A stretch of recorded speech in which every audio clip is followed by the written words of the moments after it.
What's the most expensive mistake you've ever made? Well, my dog ate my underwear once, and then I paid $2,000 for her to stay alive. The most expensive literal piece of underwear I ever owned. Similar thing happened to my dog. She took a sock off the drying rack and swallowed it. Cost nearly £1,500 to get her back to normal. She's such a donut.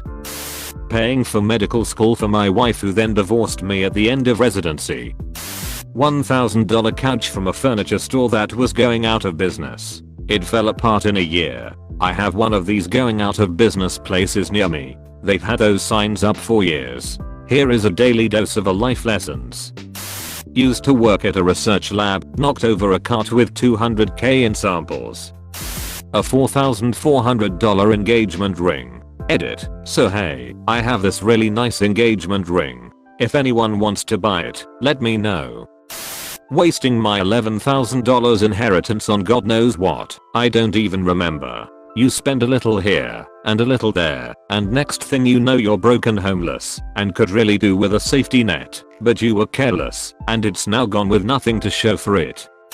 Shot my dad's pistol at a rock wall, ricocheted into my leg, $20,000 hospital bill.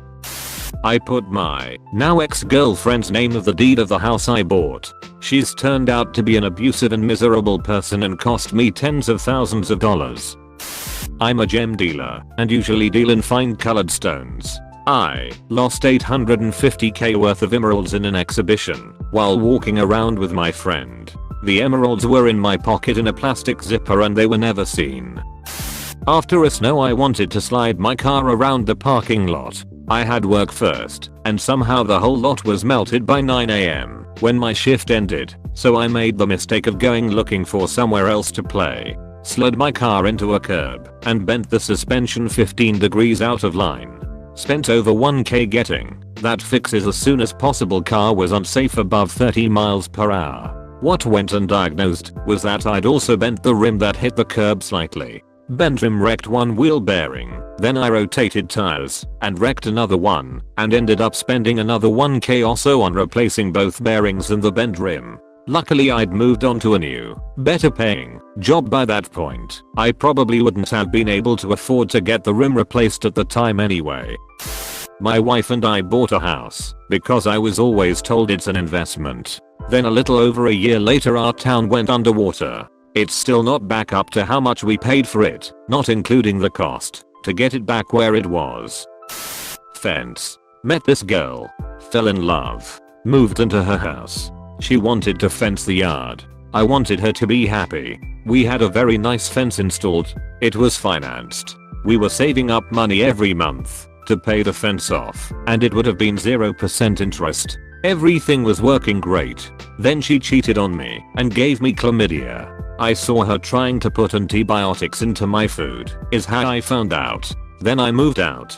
Then she took half of our savings account, which was already ducked up because I put way more than half in there. But if that's the price it takes to get her out of my life, fine. Then she says she isn't going to have enough to pay off the fence within the 0% interest period because she took half the savings. I also don't have enough, but it's in my name. So I was left holding the bag on a fence I did not own. I paid it off last year, but the whole thing ended up costing an insane amount of money. Duck her. Duck chlamydia. Duck cool guys who do piercing for a living and drive G35s while living in their mom's basement. And duck fences.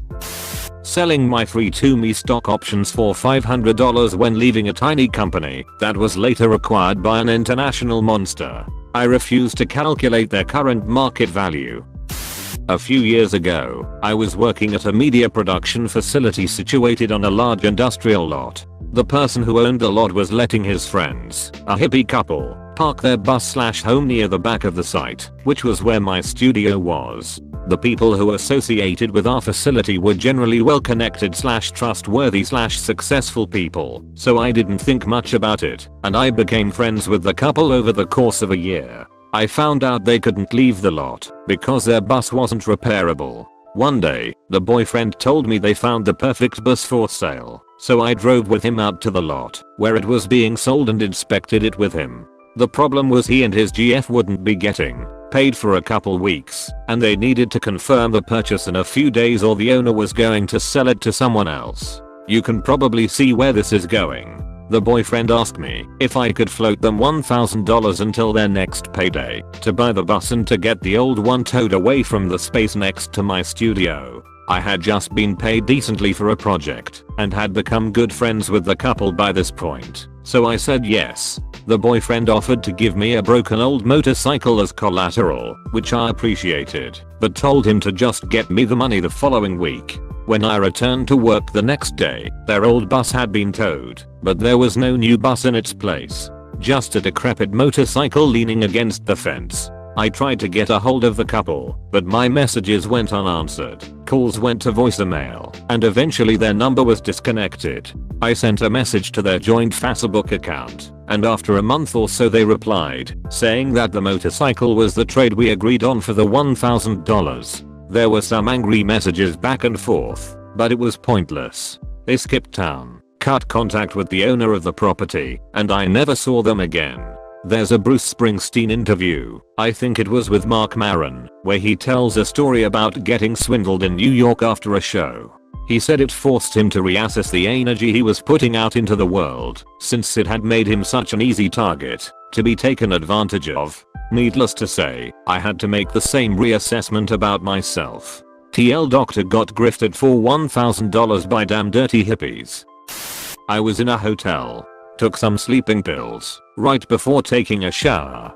Turned the water on to let it warm up. I wake up several hours later and the floor is soaked. I was on the 7th floor. Estimate was around $30,000 in damage. That doesn't include all the room changes for everyone below me. 12 years ago I fell asleep at the wheel while working my job 8 AM after having been working already for 4 hours. I was on a country road, went into the ditch and hit a culvert that flipped me 5 times as I went back across the road the other way. Truck was totaled obviously, and I destroyed a row of hedges on someone's property. I'm not sure the total damage, but the company's insurance covered it all. Definitely over 30 G's though. I came out with no injuries. No other vehicles or people involved beyond the owner of the hedges, who came out and helped me call 911. Super lucky, and now I would never drive that tired ever again.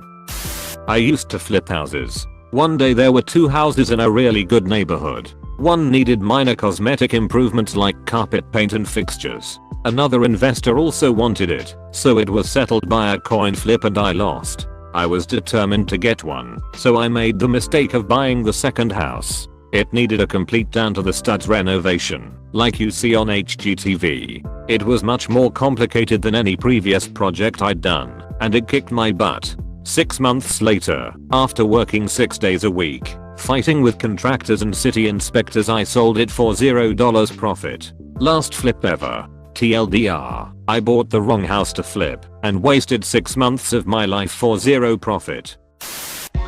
Thanks for watching this video.